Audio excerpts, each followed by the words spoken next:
Triplets of the Millionaire were wheelchair-bound, until a wise healer changed everything.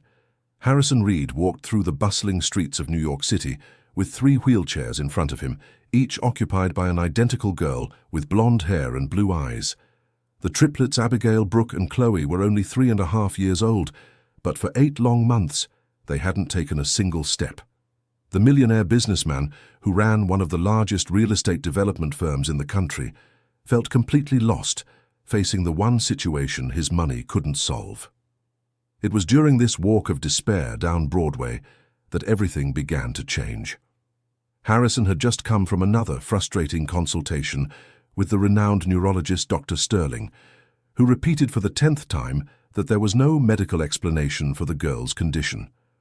All the neurological exams, CT scans, and MRIs showed perfectly normal brains and nervous systems. Theoretically, Abigail, Brooke, and Chloe should have been running, playing, and getting into mischief like any child their age. The trauma had happened during the triplets' 3rd birthday party held at the family estate in the Upper East Side neighborhood. A grand party that Harrison had organized with the intention of impressing his partners and clients. More than 200 people were present, including politicians, business people, and personalities of New York City high society. Everything was going perfectly until the moment Abigail, the most adventurous of the 3, climbed onto one of the decorative tables and fell, hitting her head on the marble floor. The sound of the impact echoed through the hall, abruptly interrupting conversations and music. The other 2 sisters, who always followed Abigail on her adventures, ran toward her and also tripped, falling on top of each other. What could have been just a common childhood accident turned into a nightmare when the 3 girls were taken to the hospital and, after being discharged with no detectable injuries, simply refused to get out of their wheelchairs. In the first days, Harrison believed it was just a temporary whim. The girls had always been very close, and he imagined they were imitating each other. He hired private physical therapists, child psychologists, and even a behavioral neurologist. Each professional arrived with a different theory: emotional trauma, psychological regression, conversion disorder. But no treatment had any effect. The situation became even more complicated when Victoria, Harrison's ex-wife and the triplets' mother, decided to move to London shortly after the accident. She claimed she couldn't bear to see her daughters in that state and needed time to process the situation. In truth, Victoria had always struggled with adversity and tended to flee when things got difficult. The divorce had been finalized just 6 months before the party, after 2 years of constant fights about money, the girls' education, and the time Harrison dedicated to his business. Now, 8 months later, Harrison walked alone with his 3 daughters, pushing their chairs along the busy sidewalk. He had tried everything. He changed the house decor, hired a team of specialized nurses, installed physical therapy equipment in the girls' room, and even consulted a famous child psychiatrist from the Premier Medical Center. Nothing worked. The girls simply refused to put their feet on the ground. What distressed Harrison the most was his daughter's silence. Before the accident, Abigail, Brooke, and Chloe were chatty children, always laughing and playing. Now they only whispered among themselves in a language only they understood. They rarely spoke to adults, and when they did, it was only to ask for water, food, or to go to the bathroom. It was as if they had created their own world, inaccessible to any outsider. On that Tuesday afternoon, as he pushed the wheelchairs down Broadway, Harrison stopped in front of a toy store. He hoped something in the window would catch the girls' attention, that perhaps they would ask for something or show some interest. But Abigail, Brooke, and Chloe continued to look at the ground, as if they hadn't even noticed the colorful toys on display. It was then that an elderly woman approached. She wore a patterned scarf tied around her head. Her skin was marked by time, and she carried a worn shopping bag. Her brown eyes shone with a kindness Harrison hadn't seen in months.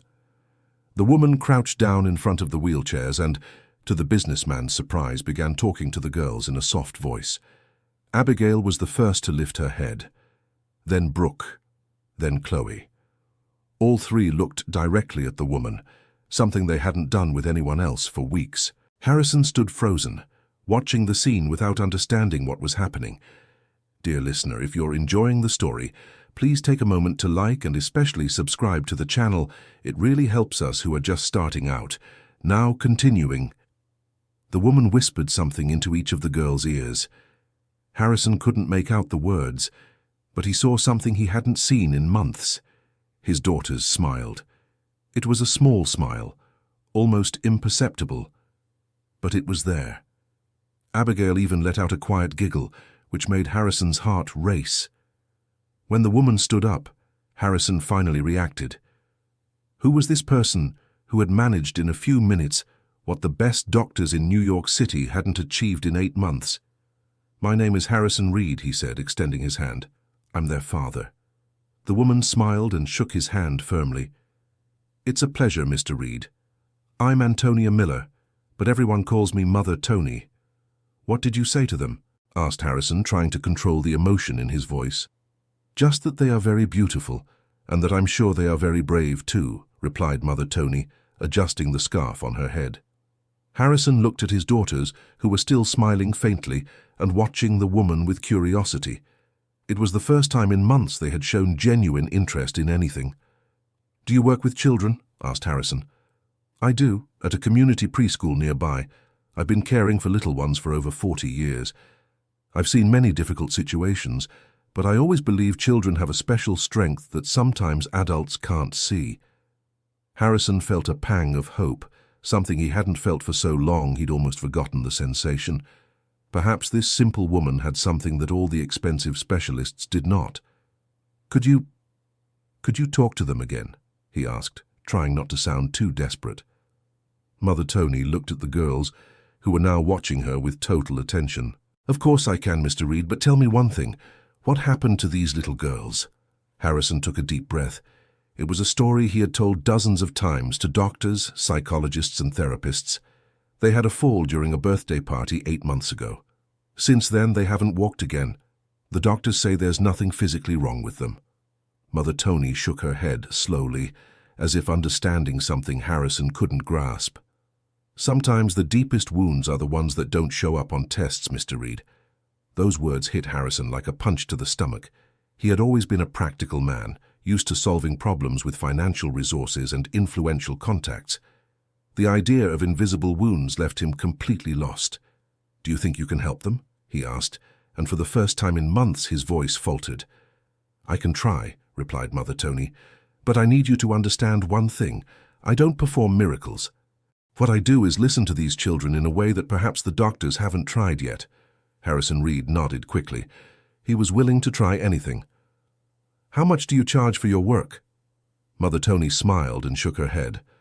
"I don't charge anything, Mr. Reed. Children need care, not business." The answer surprised Harrison. In his world, everything had a price. He didn't know how to deal with someone who offered to help without asking for anything in return. "So, how can we begin?" he asked. "First, I need to get to know these little girls better, and I also need to understand exactly what happened at the party where they got hurt. Sometimes adults see things one way and children another." Harrison felt a discomfort. He had told the story of the accident many times, but always in an objective way. The girls fell, hit their heads, went to the hospital, and after that, stopped walking. He had never thought about how they might have perceived the situation. "Can I bring them to talk with you tomorrow?" he asked. "Yes, you can. I work at the community preschool from morning until 5 in the afternoon, on Bedford Avenue. Any time that is best for you." Harrison noted the address on his phone and thanked her. As he prepared to leave, Abigail tugged on the sleeve of his dress shirt. "Daddy," she said in her thin, quiet voice, "is the lady with the pretty scarf coming back?" It was the first time in weeks that one of the girls had spoken directly to him with a complete sentence. Harrison felt his eyes fill with tears. "Yes, sweetheart. Tomorrow we are going to visit her." Brooke and Chloe also looked at him, as if they had finally started seeing their father again. For a moment, Harrison had the feeling that his daughters had returned, even though they were still in the wheelchairs. After saying goodbye to Mother Tony, Harrison pushed the chairs toward the car, feeling lighter than he had in months. For the first time since the accident, he had something that felt like real hope. On the way back home, the girls talked among themselves more than they had talked in weeks. Harrison couldn't understand what they were saying, but the simple fact that they were speaking was enormous progress. When they arrived at the estate in the Upper East Side, Harrison helped the girls out of the car and took them to their room. The private nurse, Martha, who cared for them during the day, was surprised to see the triplets more animated. "Did something different happen today, Mr. Reed?" asked Martha, watching the girls play with a doll they had ignored for weeks. "Perhaps," replied Harrison, still not wanting to get his hopes too high. "Tomorrow we are going to pay a visit." That night, for the first time in months, Harrison managed to sleep without waking up several times, worried about his daughters. He dreamed of Abigail, Brooke, and Chloe running through the garden of the house, laughing and playing as they did before the accident. The next morning, Harrison woke up early and went to check on the girls. He found them awake and whispering to each other. When he entered the room, Abigail smiled at him. "Daddy, are we going to see the lady with the scarf today?" she asked. "Yes, we are," replied Harrison, feeling his heart warm. During breakfast, the triplets ate more than they had eaten in the past few weeks. They seemed genuinely excited at the prospect of seeing Mother Tony again. Harrison called his driver, Arthur, and asked him to prepare the car with space for the 3 wheelchairs. Since the accident, he had adapted one of the company cars specifically to transport the girls safely and comfortably. The preschool was on a side street in Williamsburg, in an old building that had been renovated for children. The facade was colorful, with drawings on the walls and a small playground in front. It was very different from the elegant and sterile environments Harrison Reed usually frequented. When they arrived, Mother Tony was waiting for them at the gate. She wore a floral apron over a simple blouse and the same scarf from the day before, only this time tied differently. "So glad you came," she said, bending down to greet the girls. "How are my little warriors?" Abigail, Brooke, and Chloe smiled simultaneously. It was incredible how they reacted so positively to this woman they barely knew. Mother Tony led the family into a small but cozy room with toys scattered on the floor and children's drawings taped to the walls. Harrison sat in a chair much too small for him, feeling out of place in that environment. "Well," began Mother Tony, sitting on the floor near the wheelchairs, "how about you tell me what you like to do?" To Harrison's surprise, Abigail was the first to respond. "I like dolls and drawing." "I like music," said Brooke timidly. "And I like stories," added Chloe. Harrison was shocked. It had been months since he'd heard his daughters talk about their preferences. They seemed to have completely forgotten what they enjoyed doing. Mother Tony talked with the girls for almost an hour, asking simple questions about toys, favorite foods, and TV shows. Gradually, they opened up more, speaking more naturally. At one point, Mother Tony addressed Harrison. "Mr. Harrison, could you tell me exactly what happened at that party where the accident occurred?" Harrison repeated the version he always told. A birthday party with many guests, the girls playing, Abigail climbing on a table and falling, the other 2 running to help her and tripping as well. But Mother Tony asked questions no doctor had asked before. Was the party very loud? Did the girls seem scared of something before they fell? Were they used to so many people? Harrison began to feel uncomfortable. Yes, the party was very loud. Yes, there were over 200 people, something unusual for the girls. And yes, he vaguely remembered Abigail seeming agitated before the accident, but he had always attributed that to a child's natural excitement at her own birthday party. And after they fell, what was it like? Asked Mother Tony. Was there a lot of confusion? Harrison hesitated. Actually, yes, there was. Many people shouting, some trying to help, others getting in the way. He himself was in shock and couldn't control the situation properly. The girls were surrounded by dozens of unfamiliar adults, all talking at once and trying to pick them up. "I see," said Mother Tony, nodding slowly. "And their mother, where was she when this happened?" Harrison felt a pang of anger as he remembered. Victoria was in the kitchen, arguing with one of the party organizers about some decoration detail. She always cared more about how things looked than about her own daughters. When she heard the commotion, she came running, but her first reaction was to blame Harrison for not paying attention to the girls. The argument between Harrison and Victoria in front of all the guests was embarrassing. They ended up fighting in the middle of the hospital while the girls were undergoing tests. It was one of the worst nights of their lives as a family. Mother Tony listened to everything in silence, making mental notes. After Harrison finished, she turned to the triplets. Girls, do you remember your birthday party? The three suddenly became serious. Abigail looked at her sisters and then at the floor.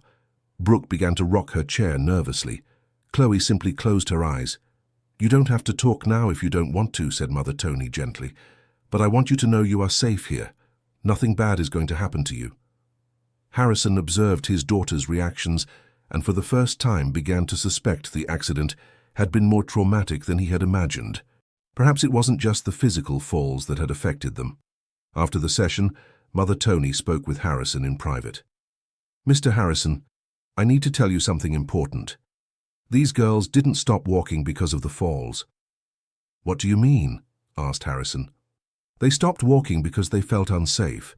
The accident was just the last straw. Something at that party scared them deeply, and they associated walking with danger. Harrison shook his head, confused. But the doctors ran every possible test. There's nothing wrong with their legs or their brains. Exactly, confirmed Mother Tony. The problem isn't in their bodies, it's in their hearts. They need to feel safe again to start walking. And how do we do that? Asked Harrison, feeling lost. First, we need to find out exactly what scared them. Then we need to create an environment where they feel protected. And Mr. Harrison, this will require changes in your life too. Harrison didn't like the tone of that last sentence. What kind of changes? Mother Tony looked at him directly.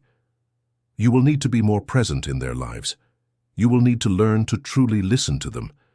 And you will need to resolve your own emotional issues because children sense everything that happens around them. Harrison felt attacked. He had always been a good father, had always provided everything his daughters needed. How dare this woman question his commitment? I love my daughters more than anything, he said firmly. I don't doubt that, Mr. Harrison, but loving and being present are different things. These girls need to feel that you are really there with them, not just physically. The conversation was becoming uncomfortable for Harrison.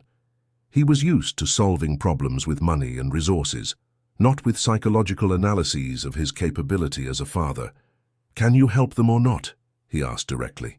I can try, but I need your full cooperation, and we would also need their mother. Where is she? Harrison sighed. In London. She had difficulty dealing with the situation and decided to step away for a while. I see. Well, we'll work with what we have. But Mr. Harrison, I need you to understand, this process could take months. There are no guarantees, and it will require you to participate actively. Harrison agreed, though he still didn't fully understand what that meant. All he wanted was to see his daughters walking again. When they left the preschool, the girls seemed more talkative than they had been in months. In the car, they chatted among themselves about Mother Tony and asked questions about when they would see her again. Dear listener, if you're enjoying the story, please take a moment to like and especially subscribe to the channel. It helps us a lot as we're just starting out. Now continuing. In the following days, Harrison noticed small changes in his daughter's behavior. They started asking to watch cartoons again, something they hadn't done in months. They also began to play more with their dolls and even to sing softly. The sessions with Mother Tony became regular.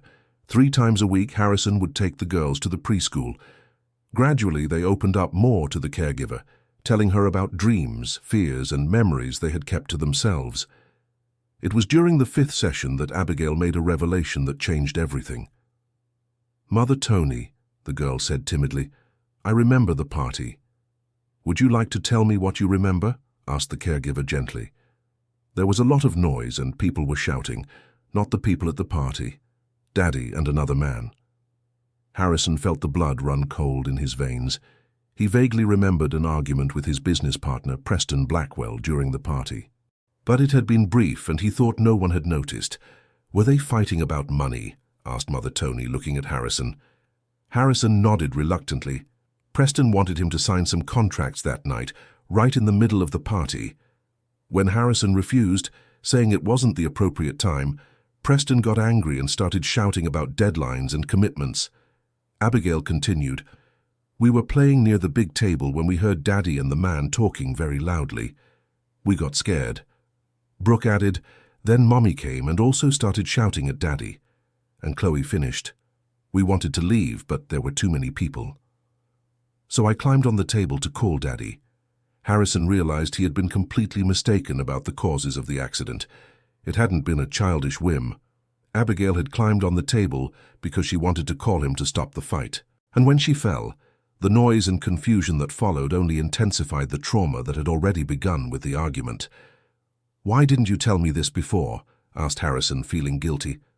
"We tried, Daddy," said Abigail, "but you were always so angry after the party."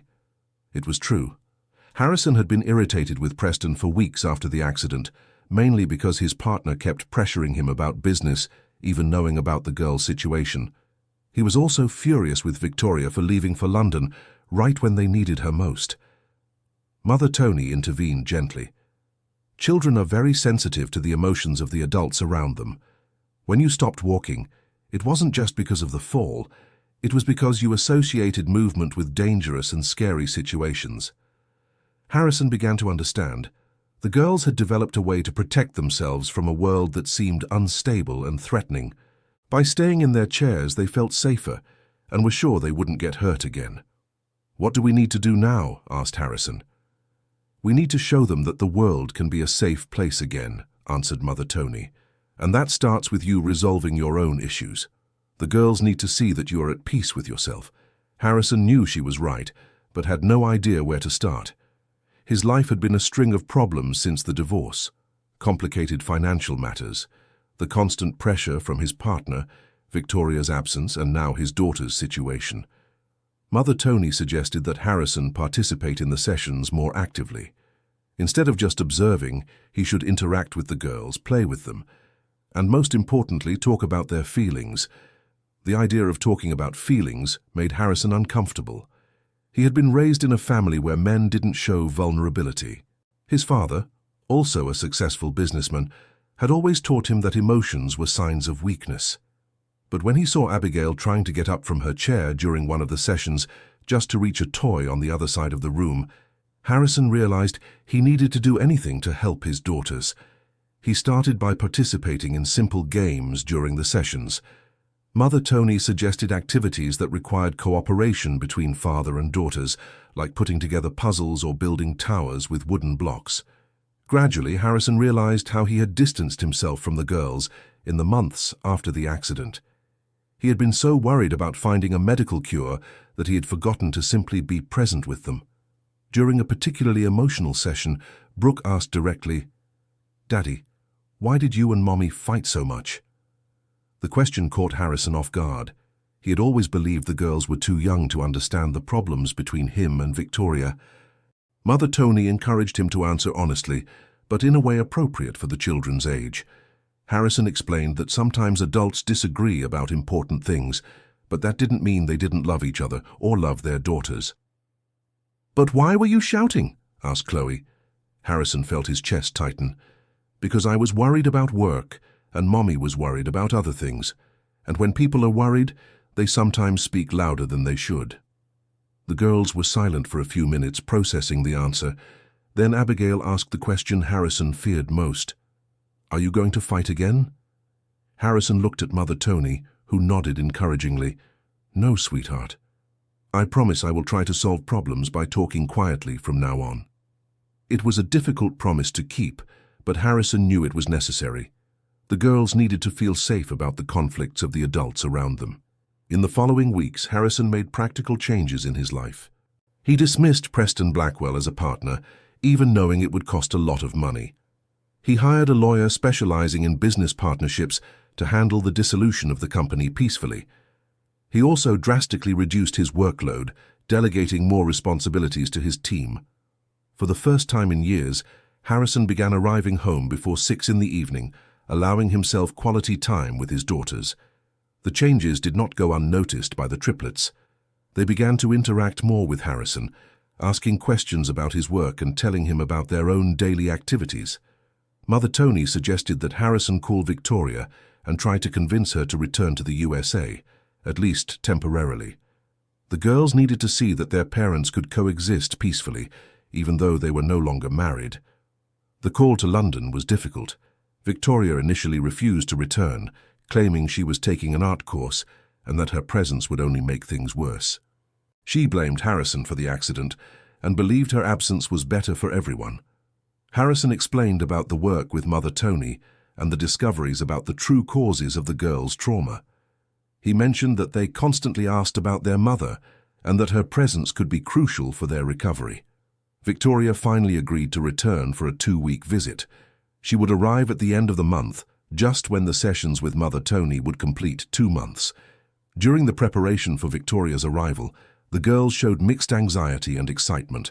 They wanted to see their mother, but they also feared that her presence would bring back the fights and confusion. Mother Tony suggested that Harrison talk with Victoria before she met the girls to establish clear rules about how they would behave in their daughter's presence. No arguments, no financial or legal matters, just focus on the triplets' well-being. The conversation between Harrison and Victoria at the airport was tense. She was visibly thinner and seemed tired. The months in London had not been the liberating escape she had hoped for. In fact, the guilt for having abandoned her daughters at such a difficult time was consuming her. Victoria agreed to follow Mother Tony's guidance, at least during the visit. She also seemed surprised when Harrison told her about the discoveries related to the girls' emotional trauma. The reunion between Victoria and the triplets was emotional. The girls cried when they saw their mother, but also showed some initial distance. It was as if they were testing whether she would stay or disappear again.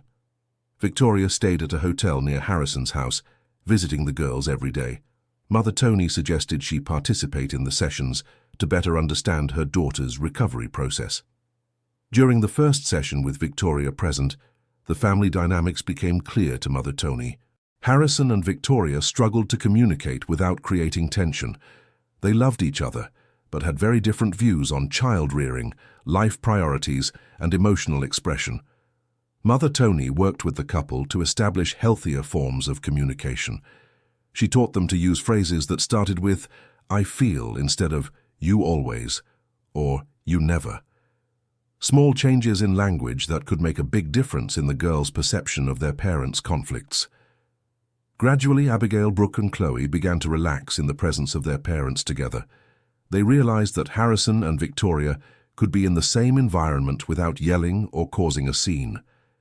It was during one of these sessions that the first major breakthrough happened. Chloe, who had always been the most cautious of the three, placed her feet on the floor for a few seconds. She didn't quite stand up completely, but it was the first voluntary movement of her legs since the accident. Everyone was emotional, but Mother Tony cautioned them not to get their hopes up too high. Progress would be slow, and there would be setbacks. The important thing was to maintain a stable and welcoming environment. In the following days, the other two girls also began to make small movements with their legs. Abigail even leaned on the arms of her chair, as if testing whether she could stand up. Victoria decided to extend her stay in the USA. She cancelled the course in London and rented a small apartment near Harrison's house. She wasn't ready to move back in with her ex-husband, but she wanted to be present for her daughter's recovery. Victoria's constant presence created new challenges. Harrison had to learn to share decisions about the girls, something he had been doing alone for months. They disagreed about small things, bedtimes, types of food, allowed activities. Mother Tony helped them find compromises. She explained that the girls needed consistency, but also flexibility. Rules that were too rigid could create new anxiety, while a total absence of boundaries could lead to insecurity. During this period of family readjustment, Harrison received an unexpected call. Preston Blackwell was filing a lawsuit against him, alleging breach of contract and demanding a multi-million-dollar settlement. The news arrived just as the girls were making more progress. Harrison was tempted to hide the information from Victoria and the girls, but he remembered Mother Tony's lessons about honesty and communication. He told Victoria about the lawsuit, explaining that Preston was using the family's vulnerable situation to pressure a favorable settlement. To Harrison's surprise, Victoria offered help. She knew some lawyers specializing in corporate law through her family and was willing to use her contacts to resolve the situation. Working together to face the legal threat, Harrison and Victoria rediscovered how they could be a good team when they had common goals. The girls noticed that their parents were cooperating instead of competing, which made them visibly more relaxed. Mother Tony took advantage of this moment of family harmony to propose a more challenging exercise. She suggested the family go together to a nearby park, where the girls could observe other children playing and running. The idea made Harrison nervous. What if the girls felt bad seeing other children walking? What if the busy park environment triggered memories of the trauma from the party? But Mother Tony explained that it was important to gradually expose the girls to normal social situations. They needed to relearn that the world could be fun and safe, not just threatening. The trip to the park was carefully planned. They chose a time when it wouldn't be too busy, and Harrison brought the 3 wheelchairs just as a precaution. Victoria brought toys and snacks, creating a family picnic atmosphere. Initially, the girls were tense seeing other children running and playing, but gradually they began to take interest in the activities around them. Abigail asked to get closer to the playground, even without leaving her chair. It was then that the most significant moment up to that point happened. Brooke saw a girl her own age fall off the slide and start crying. Without thinking twice, she got out of the wheelchair and walked a few steps toward the child, as if she wanted to help her. The movement lasted only a few seconds before Brooke realized what she had done and quickly returned to the chair. But it had been real. She had walked spontaneously, moved by the instinct to help another child. Harrison and Victoria were in shock, but they followed Mother Tony's guidance not to make a big deal of it. They calmly greeted Brooke and asked if she was okay. The girl nodded, but seemed confused about what had happened. Mother Tony explained later that Brooke's progress made sense. The instinct to help another child had momentarily overcome her fears about walking. It was a sign that her capacity for empathy and social connection was recovering alongside her physical confidence. In the following sessions, Mother Tony worked to reinforce this positive moment.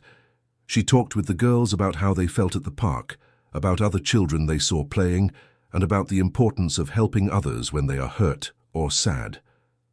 Abigail and Chloe began to show curiosity about the activities other children were doing. They asked about school, about playing with friends, about games they could play. It was as if they were rediscovering an interest in the world outside their small safety bubble. Harrison realized the girls had isolated themselves not only physically, but socially as well. In the months after the accident, they had stopped asking about other children, about birthday parties, about outdoor activities. It was as if they had concluded the social world was too dangerous. Mother Tony suggested that Harrison and Victoria begin exposing the girls to controlled social interactions, perhaps inviting a cousin of the same age for a brief visit, or taking the girls to observe activities at the very community preschool where Mother Tony worked. The first social interaction was carefully planned. Harrison invited his niece Daisy, his younger sister's daughter, to spend an afternoon with the Triplets. Daisy was 4 years old and had always been very affectionate with her cousins. The meeting was initially tense. Daisy didn't understand why her cousins were in wheelchairs and asked direct questions that made all the adults uncomfortable. But children have a natural ability to quickly adapt to unusual situations. In no time, Daisy was playing with Abigail, Brooke, and Chloe, as if the wheelchairs were just another interesting toy. She even asked to ride in one of the empty chairs, turning a potentially awkward situation into fun. The Triplets responded positively to their cousin's presence. They laughed more that day than they had in months. Abigail even tried to get up from her chair to reach a toy Daisy had purposely placed on a low shelf. The progress continued gradually. Victoria suggested the girls start attending school again, even if initially just for a few hours and still in their wheelchairs.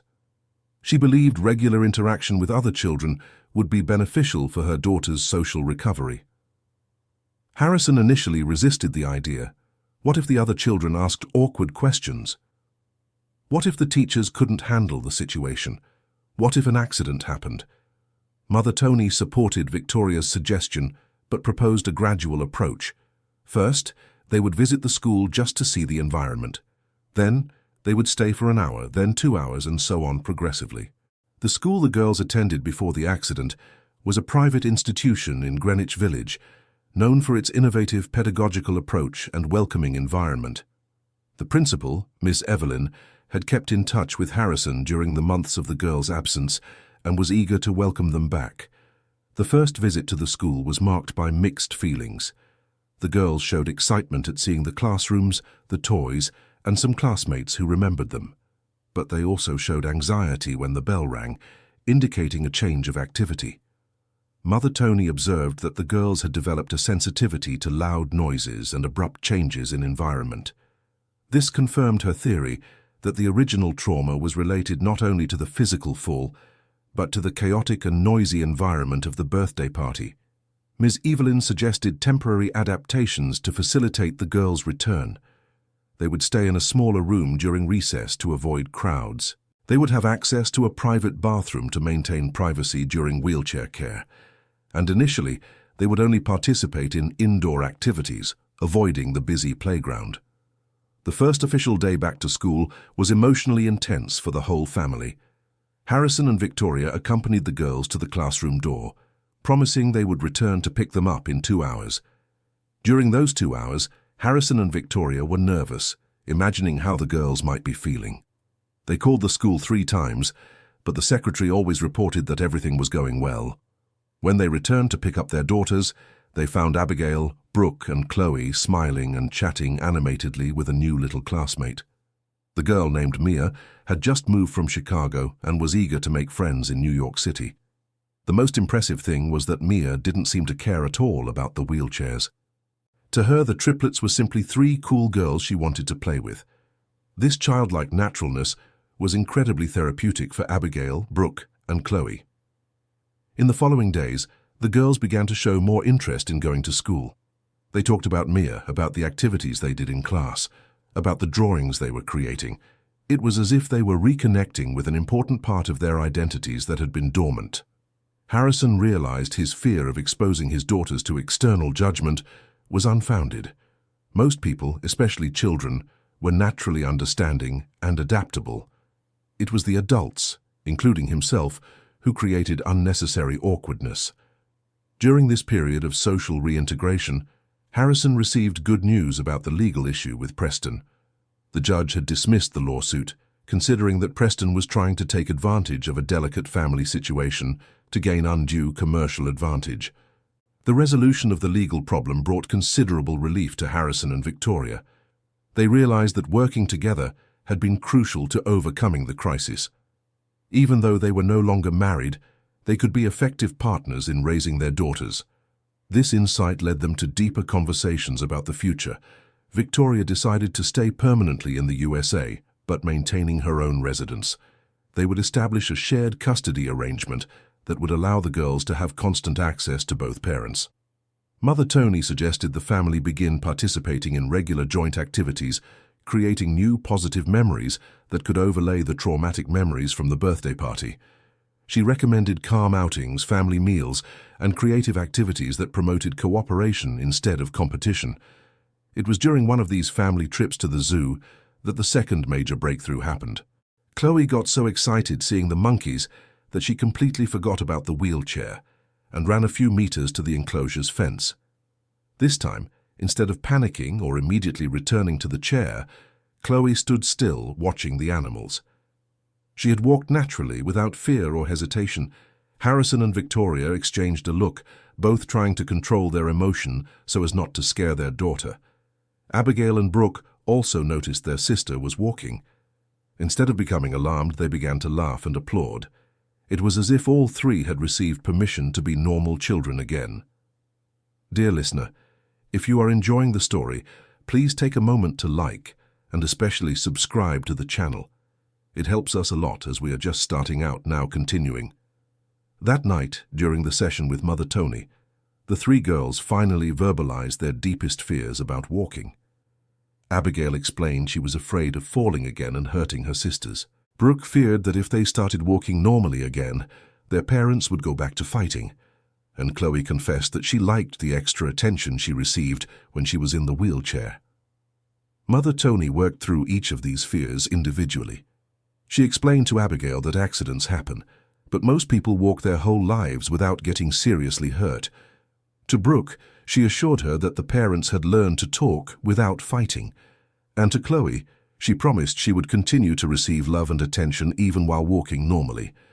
The emotional work was intense, but fundamental. The girls needed to process not only the original trauma, but also the secondary benefits they had gained from staying in the wheelchairs. For months, they had been the total center of the family's attention, with all the adults focused exclusively on their needs. Harrison realized that, ironically, the accident had united the family in a way that hadn't happened in years. Before the trauma, he was always working. Victoria was always busy with social activities, and the girls were mostly with nannies and teachers. The period of crisis forced everyone to prioritize time together. Mother Tony suggested the family maintain this closeness even after the girls' full recovery. She recommended regular family rituals, dinners without television or phones, weekly outings, joint creative activities. Gradually, the girls began spending more time out of their wheelchairs. First during sessions with Mother Tony, then at home during playtime, and finally at school during some activities. The progress was not linear. There were days when they would retreat back to the chairs, especially when they felt anxious or insecure. But Mother Tony had prepared the family for these setbacks, explaining they were a natural part of the recovery process. Victoria suggested they have a small party to celebrate the girls' 4th birthday. Initially, Harrison resisted the idea, fearing a party might trigger traumatic memories. But Mother Tony supported the suggestion, provided it was a celebration very different from the previous party. The new party would be small, with only close family and a few intimate friends. It would be held at Victoria's apartment, in a more intimate and controlled setting. And most importantly, there would be no business discussions, conflicts, or stressful situations. The girls actively participated in planning the party. They chose the decorations, the menu, and even the guest list. Having control over the details made them feel more secure about the event. On the day of the party, Abigail, Brooke, and Chloe were visibly nervous but also excited. They walked to Victoria's apartment, but kept the wheelchairs nearby like a psychological safety net. The party proceeded peacefully. The guests were carefully briefed on the girls' situation and behaved in a natural and welcoming manner. Harrison and Victoria worked together as hosts, demonstrating to their daughters that they could cooperate harmoniously. The most significant moment of the party came when it was time for the birthday song. The 3 girls were seated in regular chairs, not in the wheelchairs. When they began to sing Happy Birthday, they spontaneously stood up and remained standing throughout the entire song. It was the first time since the accident that they participated in a birthday celebration in a completely normal way. Harrison and Victoria discreetly cried, realizing their daughters had overcome the trauma that had paralyzed them for nearly a year. After the party, the girls continued to progress rapidly. They returned to attending school full-time, participated in extracurricular activities, and even made new friends. The wheelchairs were gradually relegated to a corner of the bedroom, like mementos of a difficult period that was now in the past. Mother Tony reduced the frequency of the sessions, meeting with the family only once a week, then bi-weekly, and finally just once a month for follow-up. She was proud of everyone's progress, not just the girls, but also Harrison and Victoria as parents. Harrison made permanent changes to his professional priorities. He hired a trusted partner to share the responsibilities of the firm, ensuring he would always have adequate time for his daughters. He also established a personal rule to never discuss business at home or in the presence of the girls. Victoria gradually resumed her personal activities, but always prioritized being available for her daughters. She enrolled in a child psychology course, interested in better understanding children's emotional needs. 6 months after beginning treatment with Mother Tony, the triplets were completely recovered physically. They ran, jumped, played, and behaved like any normal child their age. More importantly, they were emotionally stable and secure. Harrison and Victoria established a co-parenting routine that worked well for everyone. They lived in separate but nearby homes, allowing the girls to move freely between the 2 households. Having dinner together at least twice a week became a family tradition. The relationship between Harrison and Victoria also transformed. They did not become a romantic couple again, but developed a respectful and affectionate friendship based on their shared love for their daughters. The girls realized their parents could love each other in a different way, without necessarily living together. Mother Tony received recognition for her innovative work. The story of the triplets reached other professionals in the field, who began to seek her out to learn about her methods. She was invited to give lectures at psychology schools and mental health centers. But for Mother Tony, the greatest reward was seeing Abigail, Brooke, and Chloe playing freely on the playground of the community preschool where she worked. The girls had become regular visitors, always bringing drawings or small gifts for the woman who had helped them rediscover the courage to walk.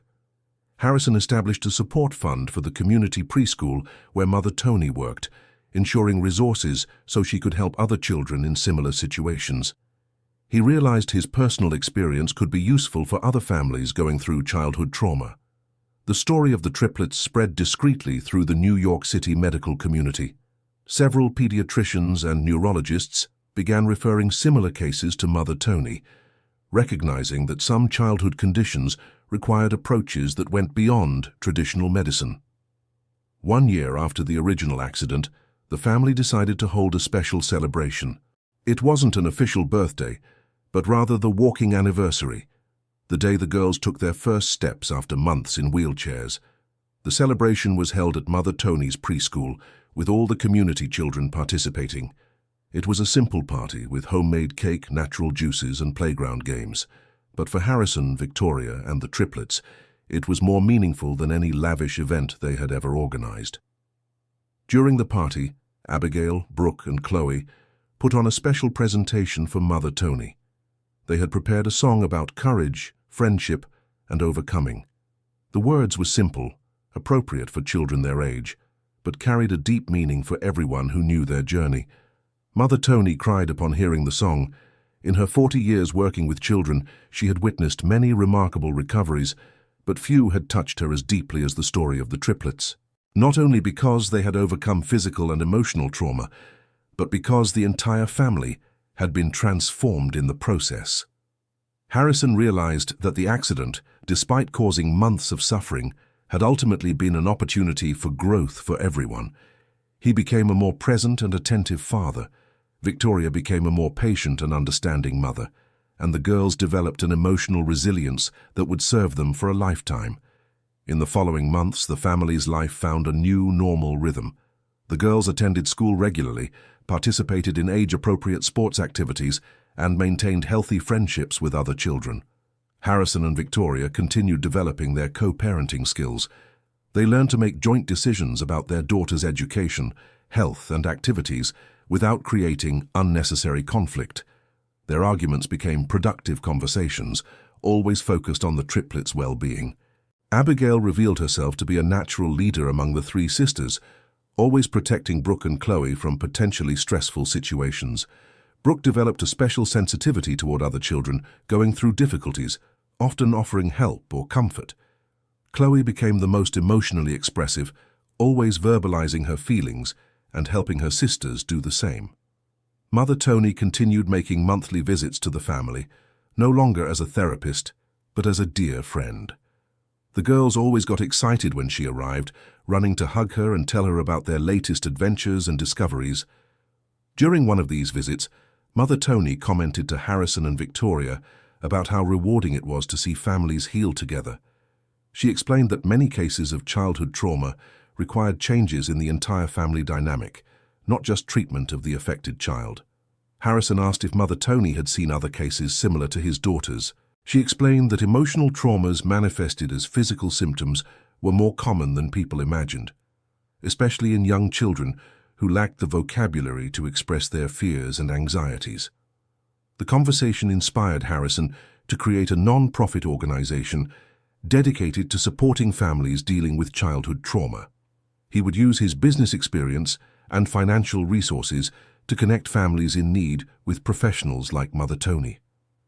Victoria joined the project, using her organizational skills and social contacts to promote the initiative. Working together on this meaningful project further strengthened their partnership as co-parents and gave new purpose to their lives. The triplets were also involved in the project, in age-appropriate ways. They helped decorate informational materials, participated in fundraising events, and sometimes talked with other children who were going through difficult situations. 2 years after the original accident, Abigail, Brooke, and Chloe were happy, healthy, and well-adjusted children. They attended ballet, swimming, and painting classes.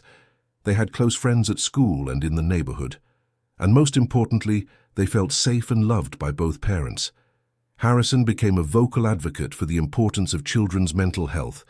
He gave talks at business associations about how to balance career and fatherhood, always emphasizing that professional success was worthless if it cost his family's well-being. Victoria completed her child psychology course and began working part-time at the organization she and Harrison had created. She discovered a passion for helping other mothers who were struggling with feelings of guilt and inadequacy related to their children. Mother Tony became the official consultant for the organization, training other professionals in her methods of holistic treatment for childhood trauma. Her approach, which combined maternal intuition with practical knowledge gained over decades, was being documented and systematized to benefit more families. The community preschool where Mother Tony worked became a reference center for childhood trauma treatment in the region. With Harrison's financial support and Victoria's volunteer work, they expanded the services offered, including psychological support for parents and therapeutic activities for children. During the girls' 3rd anniversary after the accident, the family organized a party that celebrated not only their birth, but also their journey of recovery and growth. The party was held at the preschool playground, with all the children and families from the community participating. The triplets, now 6.5 years old, ran freely around the playground, played with dozens of other children, and participated in games and activities without any trace of the trauma that had once paralyzed them. They were natural leaders among the younger children, always offering help and encouragement. Harrison and Victoria watched their daughters with pride and gratitude. They knew the journey had been difficult, but everyone had emerged from it stronger and more united. The adversities had tested the family, but also revealed reserves of love, courage, and determination they didn't know they possessed. Mother Tony, now over 70 years old, continued to work with unwavering energy and passion. She had become an almost legendary figure in the community, known for her ability to help children and families in crisis. But to Abigail, Brooke, and Chloe, she was simply Grandma Tony, the woman who had taught them to be brave again. The story of the triplets became a source of inspiration for other families facing similar challenges. Harrison and Victoria often received calls from desperate parents whose children were dealing with various traumas. They always offered emotional and practical support, sharing resources and connections that could help. The non-profit organization grew beyond initial expectations. In 3 years, they had helped more than 100 families access specialized treatments for childhood trauma. The pioneering holistic approach of Mother Tony was being replicated by trained professionals in various cities across the USA. Harrison made permanent changes to his company, establishing progressive family policies that allowed employees to prioritize their children's well-being without harming their careers. He became an example of how business leaders could promote more humanized work cultures. Victoria found her calling in working with families in crisis. She developed support groups for mothers dealing with guilt and anxiety related to their children. Her own experience of having run away during her daughter's crisis made her especially effective in helping other women who felt inadequate as mothers. The triplets grew up with a mature understanding of resilience and overcoming adversity. They knew they had been through something difficult when they were little, but they carried no emotional scars. Instead, they possessed a special empathy for other children facing difficulties. Abigail decided she wanted to be a doctor when she grew up, inspired by the many professionals who had tried to help her. Brooke dreamed of becoming a teacher, influenced by the caring educators who had welcomed her during her recovery. Chloe expressed interest in working with young children, just like Mother Tony. 5 years after the accident that changed their lives, the Reed family had been completely transformed. They were no longer the people they were before the trauma. They were stronger, more united, more compassionate, and more aware of what truly mattered in life. Harrison looked back and realized how negligent he had been with his family's emotional needs before the crisis. Financial and professional success had dominated his priorities, leaving little room for genuine connections with his daughters and ex-wife. Victoria recognized that her tendency to run away from difficult problems almost cost her the relationship with her daughters. The experience of nearly losing them taught her about the importance of facing adversity with courage and determination. The girls, even though too young for deep analysis, intuitively understood that they had overcome something significant. They carried a quiet confidence in their ability to handle challenges, knowing they had a loving support network around them. Mother Tony remained a constant presence in their lives, no longer as a therapist but as an honorary grandmother. The girls spent afternoons at the community preschool, helping with the younger children and learning about empathy and caring for others. The medical community of New York City had adopted many of Mother Tony's practices. Children's hospitals began incorporating more holistic approaches in treating trauma, recognizing that healing the body without healing the emotions rarely led to complete recovery. Harrison and Victoria became sought-after speakers at conferences on parenting and children's mental health. They shared their story not to seek sympathy, but to inspire other families not to give up during moments of crisis. The organization they created expanded internationally, establishing partnerships with similar institutions in other countries. The treatment model developed by Mother Tony was being studied by researchers at prestigious universities. Abigail, Brooke, and Chloe often participated in the organization's events, not as displayed patients, but as young ambassadors for the importance of persevering through difficulties. Their radiant and confident presences were living testaments that complete recovery was possible. On their 10th birthday, the triplets put on a special presentation for Mother Tony. They had written and rehearsed a play about a wise woman who helped children find their courage. The play was a loving tribute to the woman who changed their lives. Mother Tony watched the presentation with tears of joy in her eyes. Seeing those three girls who had once been paralyzed by fear, now radiating confidence and creativity, was the greatest reward she could imagine. Harrison noticed that Mother Tony was aging and began to worry about what would happen when she could no longer work. He started conversations about how to preserve and pass on her unique knowledge to future generations of caregivers. Victoria suggested creating a research institute dedicated to studying and developing Mother Tony's methods. Harrison loved the idea and began working on the legal and financial aspects needed to establish such an institution. The triplets, now 10 years old, were exemplary students, loyal friends, and caring daughters. They maintained a special bond with each other, a result of the shared experience they had overcome together. But they also had distinct and independent personalities. Abigail excelled academically and demonstrated natural leadership in school projects. Brooke was popular among her peers due to her gentle and empathetic nature. Chloe showed exceptional artistic talent and often created special gifts for important people in her life. The Antonia Miller Institute for Child Mental Health was officially established 5 years later. Mother Tony, now 75 years old, became the honorary director, overseeing the training of new professionals in her methods. The Institute's inauguration ceremony was an emotional event.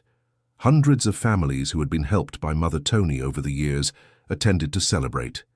Abigail, Brooke, and Chloe, now 15 years old, were guests of honor. During the ceremony, the triplets gave a joint speech about the importance of never giving up hope. They spoke about how a courageous woman with a colorful scarf had changed not only their lives, but the lives of their entire families. Harrison and Victoria, now in their 40s, looked at their teenage daughters with admiration. The girls had grown into confident, compassionate, and determined young women. They were leaders in their schools, active volunteers in the community, and advocates for children's rights. Mother Tony, though physically more frail, kept her spiritual energy and wisdom intact. She continued to take on special cases at the Institute and mentored young professionals interested in her work. The triplets never forgot where they came from. They regularly visited the community preschool where they had met Mother Tony, now transformed into a model center for holistic child development. They helped with activities, told stories to the younger children, and served as living examples of resilience and recovery.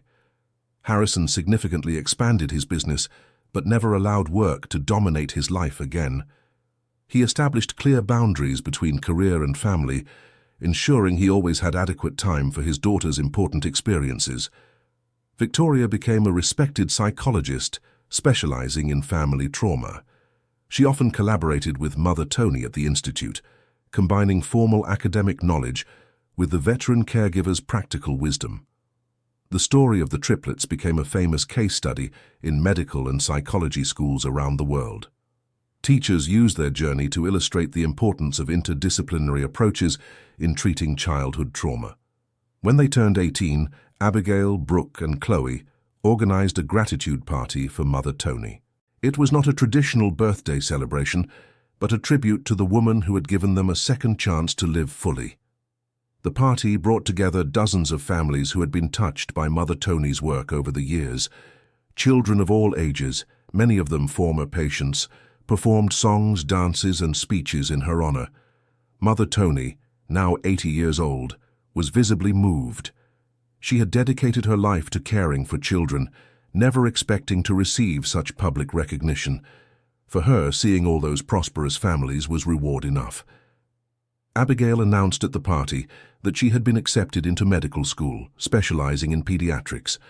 Brooke revealed her plans to study child psychology. Chloe shared her decision to pursue occupational therapy with a focus on children with trauma. Harrison and Victoria realized their daughters had chosen careers that honored the woman who had saved them. They would dedicate their professional lives to helping other children, perpetuating Mother Tony's legacy of compassion and healing. The institute continued to grow and develop. Researchers from international universities came to study the pioneering methods developed there. Mental health professionals from across the USA sought training in the holistic approaches that had proven so effective.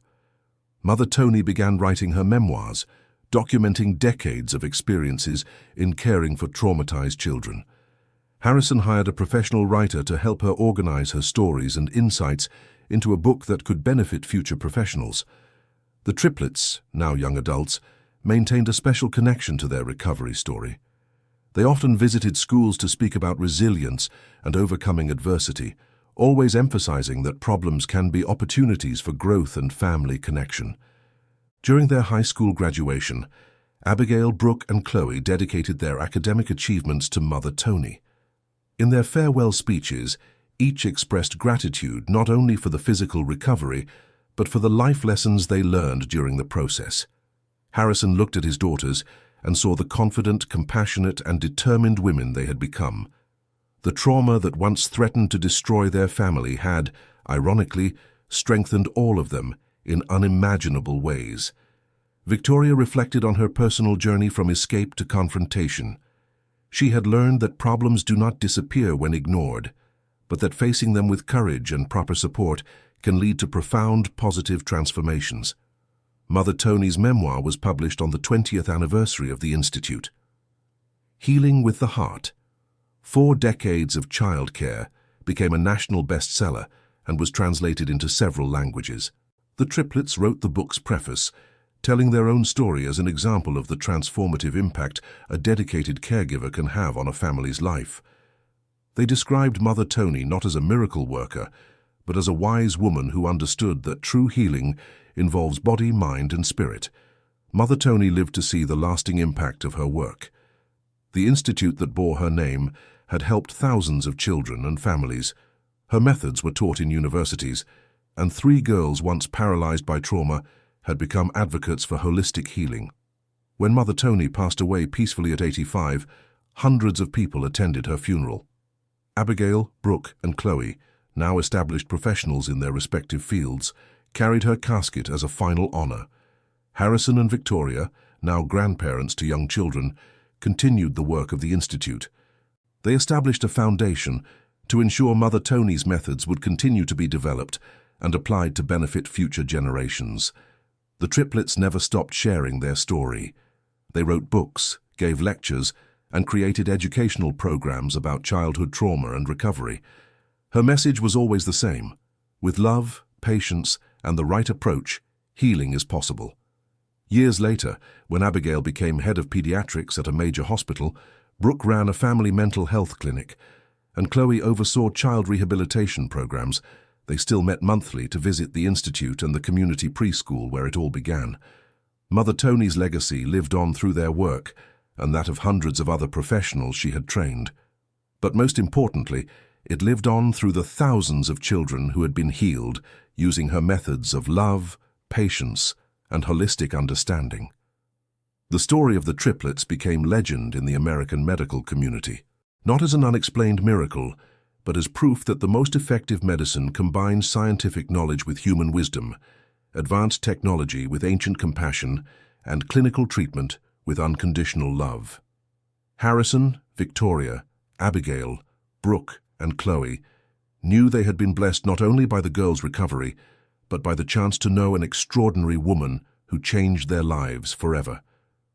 Mother Tony had taught them that the greatest miracles happen when ordinary people dedicate themselves extraordinarily to caring for one another. End of story. Now tell us what you thought of the story and where you're watching from. If you have something to share with us, leave it in the comments with sincere words. Do you believe Harrison made the right decisions? We would love to read your opinion. Thank you so much for your company. Don't forget to leave your like and, most importantly, subscribe to the channel so you don't miss other moving stories.